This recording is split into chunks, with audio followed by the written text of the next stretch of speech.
Bonjour, je m'appelle Nathalie Yamb. Cela fait maintenant 7 jours que mon attention a été attirée par une affaire qui secoue la toile camerounaise et au-delà, entre-temps. Il est question d'un individu dénommé Fodouop Bobda Hervé Noël, qui est accusé par des centaines de personnes, hommes comme femmes, ou je devrais plutôt dire garçons comme filles, de les avoir violés, sodomisés, frappés, menacés, séquestrés, harcelés, contaminés avec le virus du sida. On parle même de personnes disparues. Les faits dénoncés sont parfois récents et parfois remontent à 10-15 ans en arrière. Les témoignages se succèdent, souvent anonymes, mais pas toujours, avec leur lot d'horreurs, de détails scabreux, dessinant un mode opératoire cohérent et un faisceau de complicité large.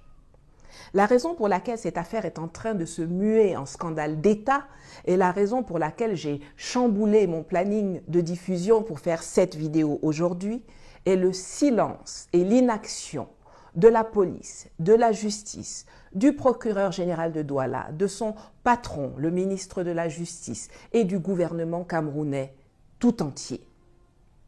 La personne indexée est le fils d'un milliardaire du Landerneau camerounais décédé il y a 3 ans et demi.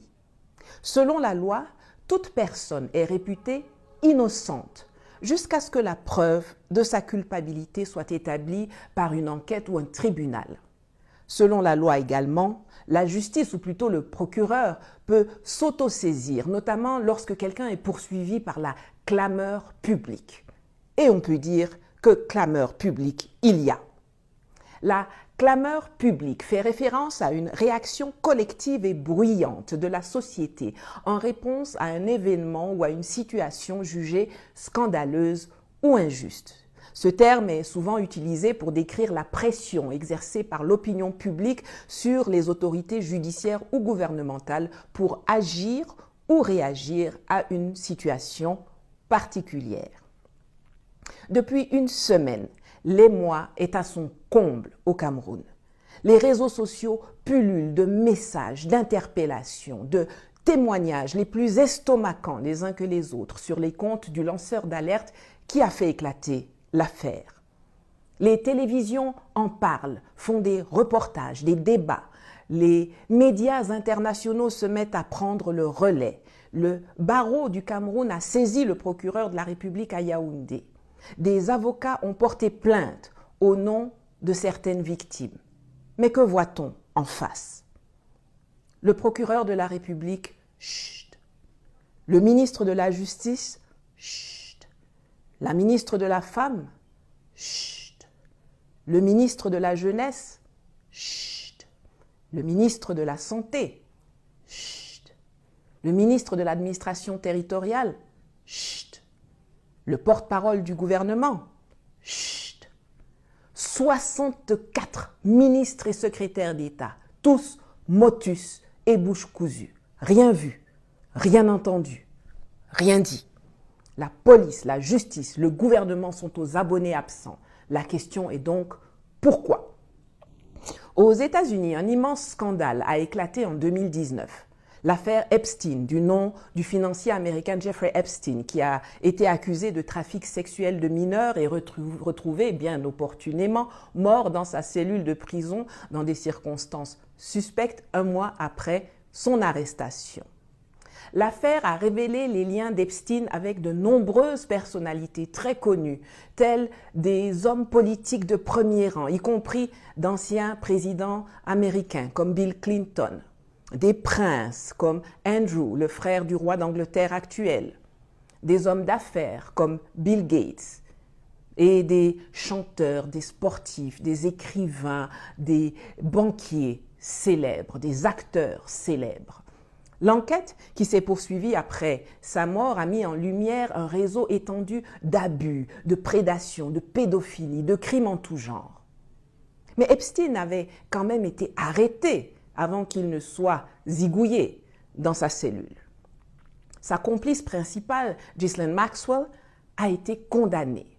Et la justice qui a autorisé la divulgation d'une partie des noms des gens en contact avec ces criminels est en train de statuer sur la publication de la liste intégrale des clients et ou amis de Epstein.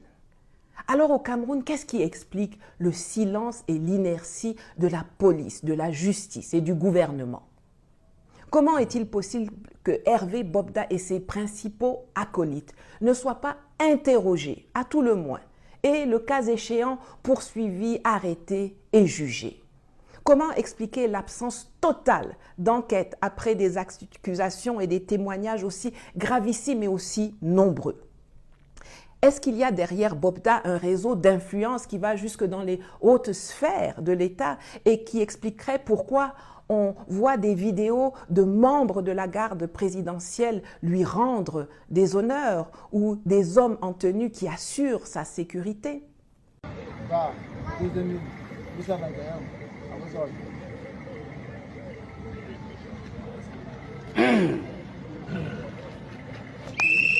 Dans Ouma Maturité 2004-47-81 en service à la direction de la sécurité présidentielle.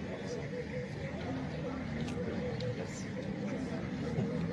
Si les victimes de Bobda se trouvaient être l'enfant, la sœur, le frère ou le petit enfant d'un grand, d'un bao, d'un haut placé, est-ce que l'attitude de la police et de la justice serait pareille? On aura le temps de revenir sur la responsabilité des influenceurs, des parents, des éducateurs dans la débauche généralisée et l'attrait de la vie facile qui caractérise la jeunesse camerounaise.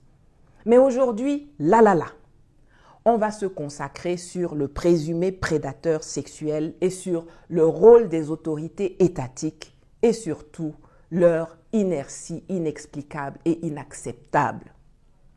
Quand la justice n'intervient pas pour sanctionner la violence contre les citoyens, la violence populaire intervient souvent pour rendre justice. Je n'ose pas croire que l'on veuille en arriver là.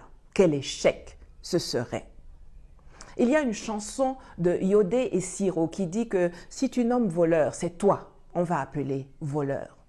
J'espère que les autorités camerounaises sont conscientes que si elles protègent un criminel, c'est elles, on va appeler criminel. À bientôt.